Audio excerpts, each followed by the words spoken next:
Buenos dias from beautiful Matagalpa, Nicaragua. It's coming up on noon on a Sunday. I am sitting down at the Central Park.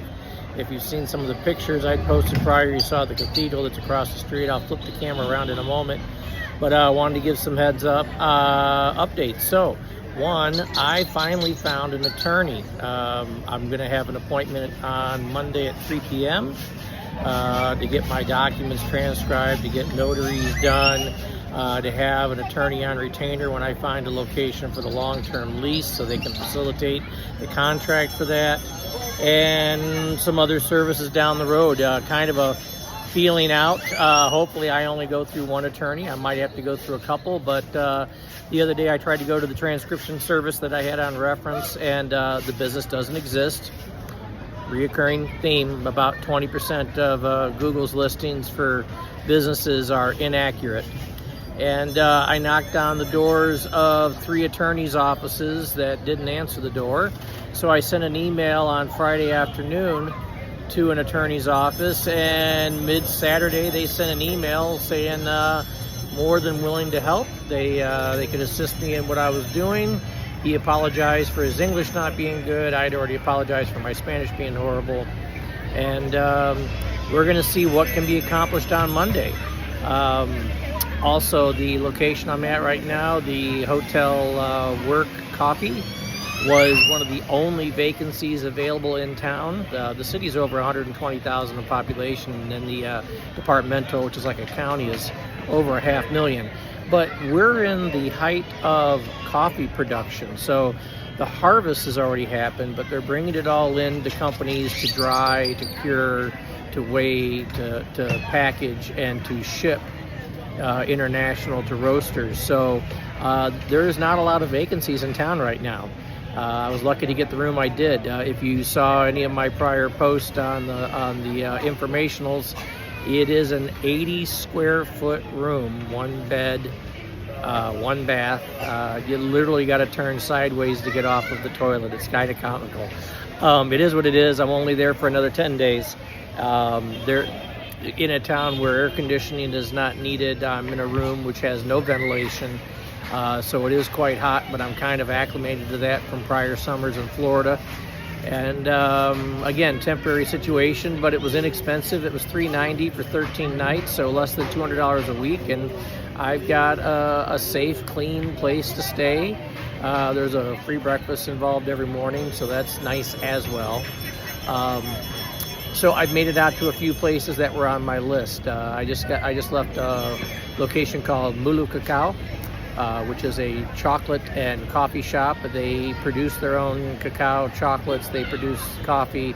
They buy from local farmers, sustainable harvest, every PC, politically correct tag you can think of.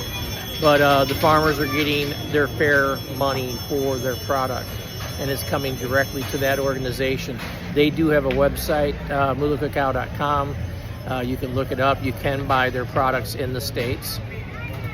I've been going to Brooklyn Cafe, so shout out to Elton for introducing me to that one. And again, wearing Elton's Immense Coffee Movement shirt today, supporting the local businesses.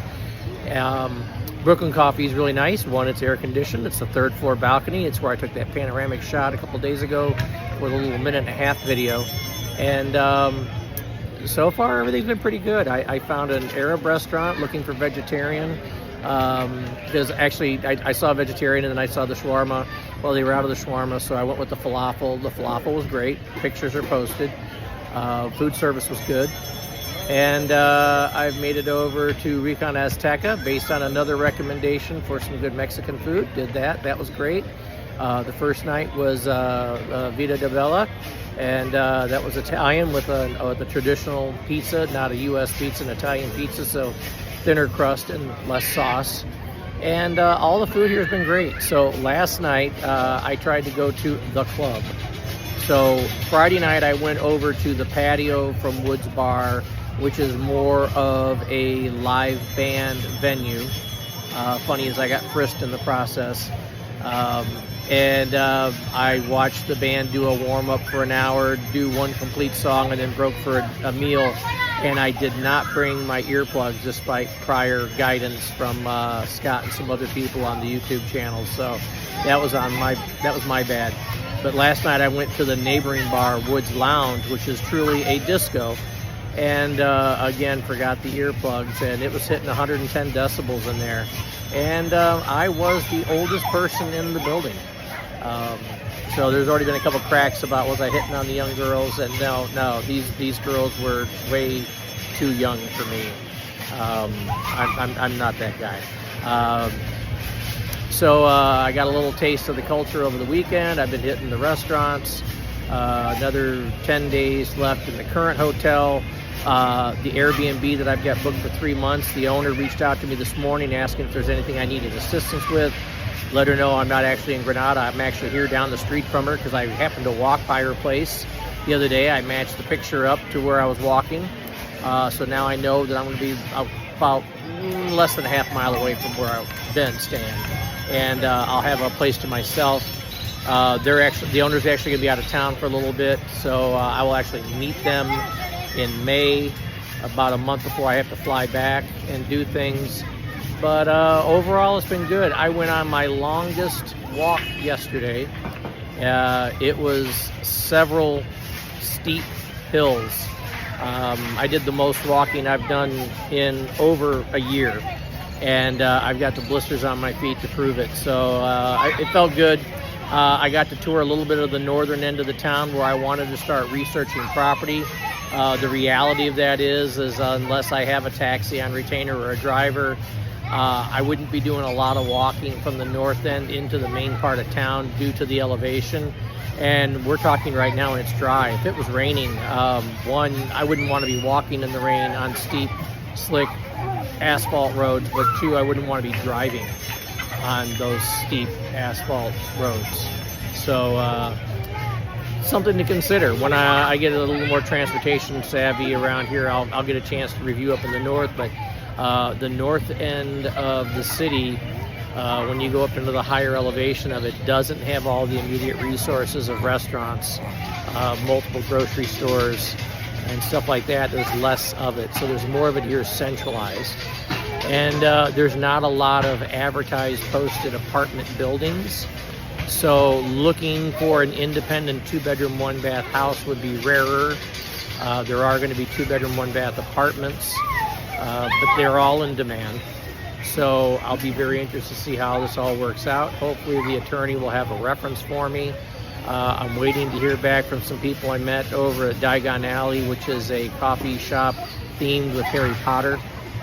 They said they know of a location to the north of here that's a redeveloped large industrial building that's been made into apartments, and evidently furnished apartments here running around the $400 a mark, which is it's high for an apartment, but it's low for a furnished apartment. And if you know anything from Scott Allen Miller's videos or my prior posting, that furnished apartments are rare because it costs so much for the owner to restock appliances versus to buy an unfurnished apartment, which is easy to turn over, and people often just take their appliances with them when they move from place to place. So this Central Park, every town's got a Central Park, and in fact some of them have more than one, but I visited this one 2.5 years ago when I was here the last time. It's next to the main cathedral, and this is probably the most family-centric oriented family park that I've seen in all the Highlands or in Managua. There's families here all hours. I mean, the latest I've walked through here so far was 11 o'clock at night, and there were still families with children out here because it's a safe place. It's a cooler temp at night, but there are children here, there are families. It's funny because all the shade spots go quickly. There's food vendors, portable and semi-permanent.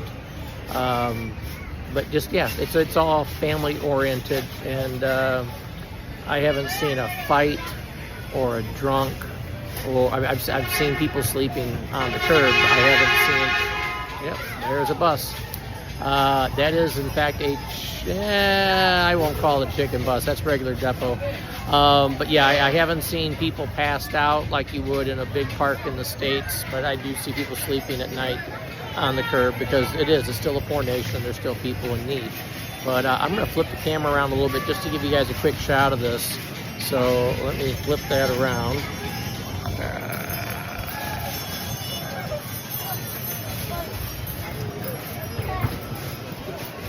There goes that. So yeah, a little snapshot of the Central Park here in Matagalpa. I'll have some video posted when I have more electrical outlets and I can hook the computer up, because the room I've got right now has a whopping 2 receptacles with 4 outlets. And one of those has the fan blowing 24/7 in it, and the other one's got my charger for the watch and the phone going, and one's got an electric toothbrush plugged into it, dangling over an open sink. So not a lot of opportunity to hook up the laptop and the camera and everything else, but this too shall change. And until later, adios.